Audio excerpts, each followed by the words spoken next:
concerning mechanical principles. We each had our ideals, and neither would yield. Under the pretext of a social gathering, one invited the impartial Rex Lapis to judge the quality of our creations. But Rex Lapis declared that Guizhong's Obscuro Vulpus mechanism was superior. Though one was too proud to acknowledge it, in one's heart, one knew that Guizhong was indeed the superior talent in the mechanical arts. As for the story between Guizhong and Streetward Rambler, that begins with a certain bell. In Guizhong's opinion, while mechanisms were no substitute for human composers, they were yet capable of producing simple but fine melodies. But Streetward Rambler believed music to be an expression of the soul, an emotional enterprise that could never hope to be replicated by machinery. They argued endlessly, until one asked Rex Lapis to intercede. He confiscated the bell and designated it for ceremonial use. Thereafter, one would often find them convening in the mountains, discussing music, mechanics, and all the affairs of the mortal world.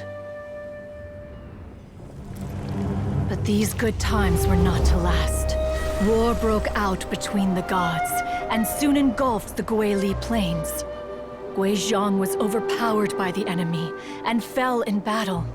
When Streetward Rambler and I arrived at the scene at long last, all that remained among the ruins was her lifeless body. After this, at Streetward Rambler's request, Rex Lapis granted her the cleansing bell for safekeeping.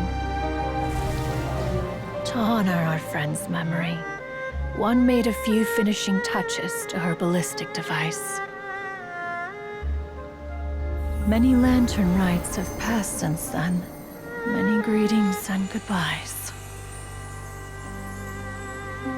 Upon what do you gaze? The Guili Plains? No. It's everything.